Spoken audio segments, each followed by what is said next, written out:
महेश आरोही को अदिति के खिलाफ भड़का रहा था और साथ में उसे बार बार कंपनी छोड़ने के लिए भी कह रहा था। आरोही ने उसकी बात अच्छे से सुन ली, पर अब जवाब देने की बारी उसकी थी। उसने कहा, तो सर आप बताइए ना, मुझे क्या करना चाहिए?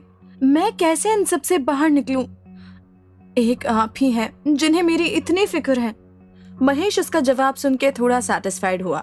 उसे लगा कि उसने आरोही को अपनी बातों में फंसा लिया है, तो वो हल्की सी स्माइल देते हुए बोला, ज्यादा कुछ नहीं, बस तुम्हें वो सारे काम नहीं करने जो अदिति मैडम तुम्हें करने को कहेगी। अगर ऊपर से कोई भी ऑर्डर आता है तो तुम मना कर देना। भला तुम उनके लिए इतना काम क्यों करोगी जब उन्हें तुम्हारी कोई वैल्यू ही नहीं है? तो तुम्हें भी उनके अगेंस्ट जाना चाहिए। वो आरोही को अच्छी तरह से प्रोवोक कर रहा था। उसके अंदर वो जितनी नेगेटिविटी भर सकता था वो भर रहा था। उसने कोई कसर नहीं छोड़ी। वो अपनी नेगेटिव बातों में इतना खो गया कि उसने ये भी ध्यान नहीं दिया कि आरोही ने फोन में कॉल रिकॉर्डिंग ऑन कर रखी है। आरोही भी उसकी सब बातों में हाँ मिला रही थी। उसने कहा, ओके सर, पर मैं ये कैसे करूंगी? अगर किसी को पता चल गया तो मेरा काफी खराब इंप्रेशन पड़ेगा। भला मैं इसके लिए अपना पूरा करियर दांव पे क्यों लगाऊंगी? महेश ने उसके करीब आते हुए कहा, तुम्हें अपना करियर दांव पे लगाने की जरूरत नहीं है। इस महीने तुम जम के काम करो और कंपनी को फायदा करवाओ। इसके बाद मैं ट्यूलिप एंटरप्राइजेस के मालिक से तुम्हारे लिए बात करूंगा। मैं उन्हें कहूंगा कि तुम बहुत अच्छी लड़की हो, पर यहाँ पर तुम्हें इतनी अच्छी सैलरी नहीं मिल रही। उसने आगे कहा, तुम्हें यहाँ से रिजाइन करने का रीजन भी सोचना होगा, ताकि एंड टाइम पर कोई भी गड़बड़ ना हो। जब तुम यहाँ से निकलकर दूसरी कंपनी में जाओगी तो तुम्हारा ही फायदा होगा और फिर लोग तुम्हें वो इज्जत देंगे जो तुम डिजर्व करती हो। जब महेश को लगने लगा कि आरोही उसकी बातों में आ रही है, तो उसने उसे और पुश करने की कोशिश की ताकि वो आरोही को बहती नाव में बिठा सके। बाकी धक्का लगाने का काम तो वो कर ही देगा। महेश उसके कंधे पर थपकी देते हुए बोला, आरोही तुम बहुत टैलेंटेड हो। तुम्हें किसी भी नामचीन कंपनी में एक अच्छी जॉब मिल जाएगी। तुम बहुत अच्छा काम करती हो। स्प्रिंग टेलीकॉम में एक बिजनेस असिस्टेंट रहने से अच्छा है कि तुम किसी दूसरी कंपनी में जाकर अच्छी पोजीशन पर बैठो। आरोही ने भी एक्साइटमेंट में गर्दन हिलाई और बोली, हाँ सर, आप बिल्कुल ठीक कह रहे हैं। मुझे तो समझ ही नहीं आ रहा कि मैं आपको थैंक यू कैसे बोलूं। आपने तो मेरी आंखें ही खोल दी। सच में मैनेजर हो तो आपके जैसा। महेश तो अपनी तारीफ सुनकर एकदम फ्लैट ही हो गया। वो अपने बाल सेट करके ब्लश करते हुए बोला, अब मैं इतना भी कुछ खास नहीं, तुम भी ना इतनी तारीफ कर रही हो। महेश को अंदर ही अंदर काफी प्राउड फील हो रहा था।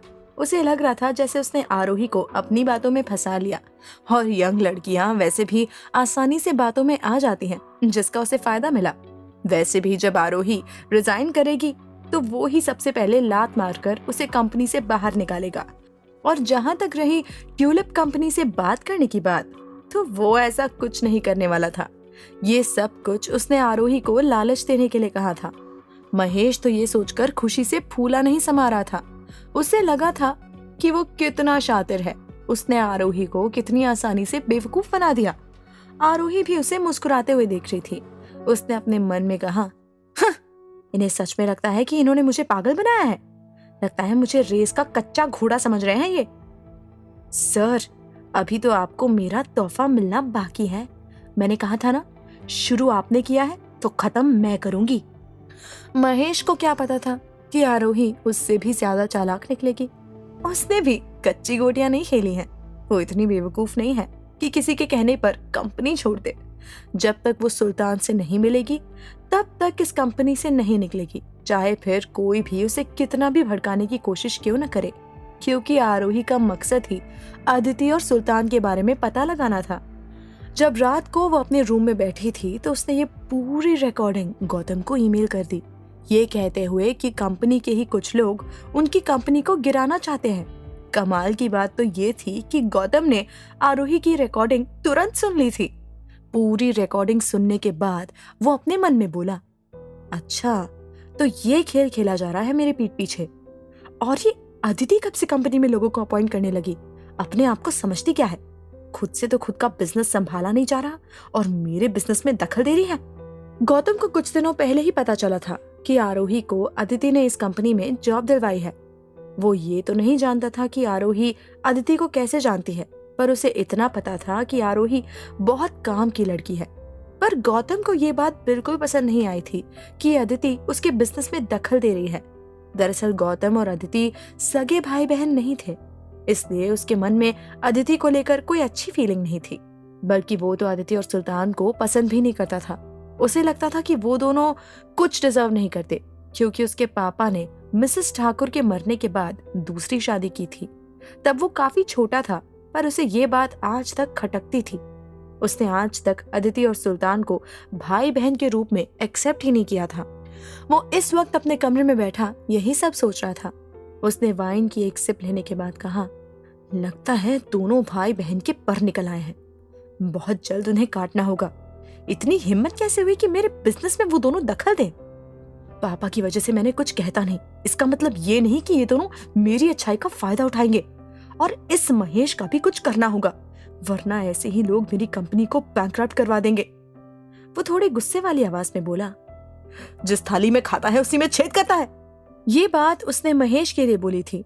उसे काफी गुस्सा आ रहा था कि महेश इतने टाइम से उसकी कंपनी में काम कर रहा है, पर फिर भी वो दूसरे एम्प्लॉइज को उनकी राइवल कंपनी में जाने के लिए मोटिवेट कर रहा है, और वो भी आरोही जैसी लड़की को जिसने पिछले कुछ दिनों में कंपनी का बहुत फायदा करवाया था। इसके बाद उसने अपनी फैमिली पिक्चर की तरफ देखा, जिसमें अदिति और सुल्तान भी थे। वो तीनों उसके पापा के साथ बैठे हुए थे। उसने फिर वाइन की सिप ली। अब उसकी आवाज और ज्यादा गहरी होती जा रही थी। अगर उस शिवाय ने 3 साल पहले अदिति से शादी करने का वादा नहीं किया होता, तो मैं कब का अदिति और उसके भाई सुल्तान को इस घर से निकाल चुका होता। वो सुल्तान तो बस गुंडागर्दी करते रहता है। ऐसे लोगों का मेरा घर पर और मेरी प्रॉपर्टी पर कोई हक नहीं है। फिर उसने अपने पापा की तरफ देखा, और ये मेरे मरे हुए परम पूज्य पिताजी, इन दोनों को मेरी छाती पर मूंग दलने के लिए छोड़ गए। गौतम के बोलने के तरीके से ही पता चल रहा था कि वो कितना ज्यादा फ्रस्ट्रेटेड है। उसे कैसे भी करके उन दोनों से अपना पीछा छुड़वाना था, पर वो ये नहीं कर सकता था, क्योंकि उसके पापा ने मरने से पहले अपना आधा बिजनेस अदिति और सुल्तान के नाम भी किया था। बस इसी बात का गुस्सा गौतम को आज तक था। जब उसकी पूरी वाइन की बोतल खत्म हो गई, तो उसने अपनी सेक्रेटरी को अंदर बुलाया और बोला, इस महेश को डिपार्टमेंट से निकाल दो। कल से आरोही बिजनेस डिपार्टमेंट की मैनेजर होगी, और मैं चाहता हूँ कि हम अपने कुछ वफादार लोग इन लोगों के बीच में सेट करें, ताकि हमें भी तो पता चले कि कौन कंपनी के अंदर दरार पैदा करने की कोशिश कर रहा है। उसके सेक्रेटरी ने हाँ कहा और वहां से चला गया। अगले दिन जब आरोही ऑफिस आई, तो वहां पर हलचल मची हुई थी। आरोही को समझ ही नहीं आया कि आज ऑफिस में ऐसा क्या हो रहा है कि हर कोई इतना घबराया हुआ है। जब वो अपने ऑफिस के अंदर गई, तो सब लोग उसे ऐसे देख रहे थे जैसे किसी भूत को देख लिया हो। उन लोगों को देखकर वो अपने मन में बोली, ये लोग मुझे ऐसे क्यों घूर रहे हैं? कहीं मेरे चेहरे पर कुछ लगा तो नहीं? मेरे कपड़े तो ठीक है ना? आरोही को अभी तक ये भी नहीं पता था कि उसने महेश को रिप्लेस कर दिया है। तभी कृतिका वहां पर आ गई। उसने मुस्कुराते हुए कहा, कंग्रेचुलेशंस, तुम बिजनेस डिपार्टमेंट की नई मैनेजर बन गई हो। आज सुबह ही गौतम सर के असिस्टेंट ने अनाउंस किया कि तुमने कंपनी की सेल्स को बढ़ाया, जिसके लिए वो तुम्हें रिवॉर्ड देना चाहते हैं, और यही तुम्हारा रिवॉर्ड है। What? Are you serious? Aarohi एकदम चौंकते हुए बोली। उसे विश्वास ही नहीं हो रहा था कि महेश को एक्सपोज करने का इतना बड़ा रिवॉर्ड उसको मिल जाएगा। कहाँ वो एक न्यू कमर के जैसे काम कर रही थी, और कहाँ कुछ ही दिनों में उसे मैनेजर की कुर्सी मिल गई। उसका तो प्रमोशन हो गया था। हाँ मैडम, ये सच है।